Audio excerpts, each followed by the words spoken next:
Okay, 5.1 Intro to Random Variables and Probability Distributions. What I'm going to try to do is kind of differentiate between discrete and continuous random variables. We'll graph discrete, and basically, chapter 5 here is mainly focused on discrete. Chapter 6 is when we'll get into continuous distributions.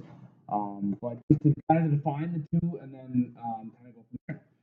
So, a statistical experiment is any process in which a measurement is obtained. For example, we could count the number of blue M&Ms in a 2-pound bag, or we could measure the braking distance of a hybrid vehicles, measuring the wingspan of turkey vultures. We could counting the number of books in the city library. Okay, so random variable is a quantitative. Okay, just to review, quantitative means that you're going to get a number out of it that kind of means something. Is a random variable if it is value is determined by the outcome of a random experiment. They can either be discrete or continuous.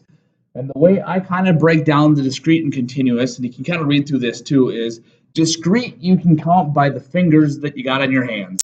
So if you can count it as 0, 1, 2, 3, okay? Or it has a finite number of values. For example, the number of words on a page, the runs scored in a baseball game, the number of wells drilled until oil is discovered.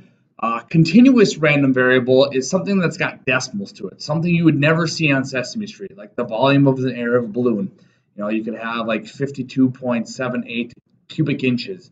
The height of a child in kindergarten class, the weight of cargo on a tractor trailer, temperature of patients in a doctor's office. So continuous has decimals, discrete is all about whole numbers. A probability distribution of random variables, you're going to assign a probability for each of the specific values of that random variable. Right? So let's say the probability of rolling a 1 on a 6-sided dice, it's got a probability associated with it. Right? Discrete probability distributions, just remember that in all distributions, the sum of all the possible outcomes has to add up to equal to 1. Okay, so here's my discrete probability example. I've got a coin. I'm going to flip it 4 times. So this means I'm going to take the coin, flip it, observe, flip it again, observe, flip it again, observe, flip it again, observe. There's my one experiment or my one trial. I flipped that coin 4 times. And you got a bunch of different possible outcomes. If we're going with X is the number of heads, 0 heads, 1 heads, 2 heads, 3 heads, 4 heads. Okay? There's one possibility out of the 16 that gives me 0 heads, and that's tails, tails, tails, tails. Now, I got the 16 by taking 2 possibilities in the first flip, 2 possibilities in the second flip, 2 possibilities in the third flip, 2 possibilities on that 4th flip. So that's why these are all out of 16.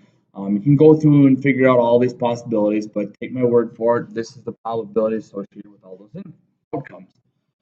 So if it was find the probability of 2 possible heads under 4 flips, it happens to be 0.3750. Okay, if I want to turn that into a histogram, it looks something like this.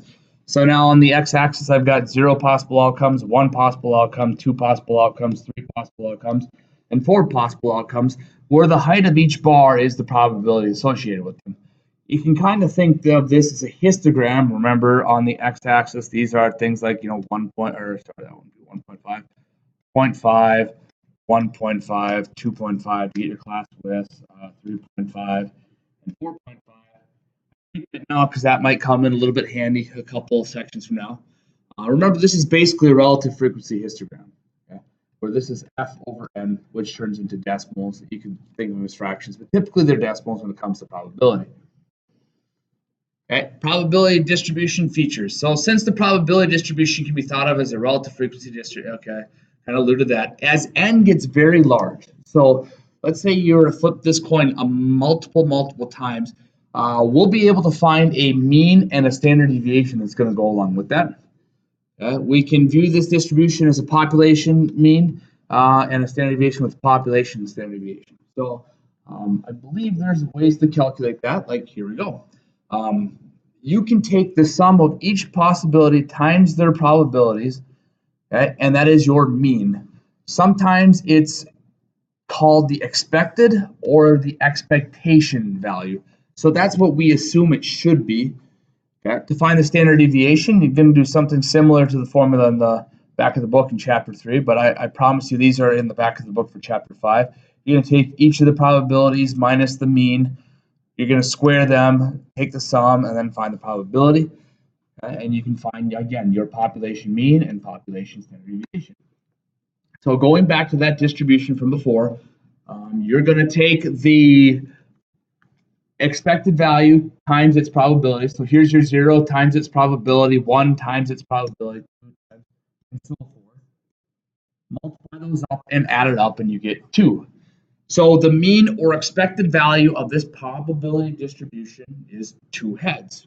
And that makes sense. It's a 50-50 shot. Okay, to find the standard deviation, it's going to take a little bit more. We're going to take the x, which is going to be all the possible outcomes, take away the mean, then square them, then take them times their probability, add them all up, and eventually take the square root, and we get 1. So we get a standard deviation of 1. Okay, well, in class here,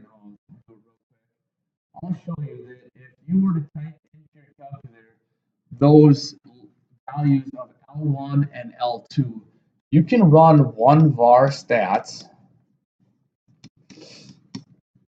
and go L1 comma L2. You hit enter, that mean and the standard deviation will show up right on that calculator. Because in a way, this really is a weighted mean, where this is my outcome and this is the weight associated with that. So take a peek at those. Page 226, 1 through 3, 5 through 11 odds, and then number 15, do as much as you need to do to feel comfortable with this stuff.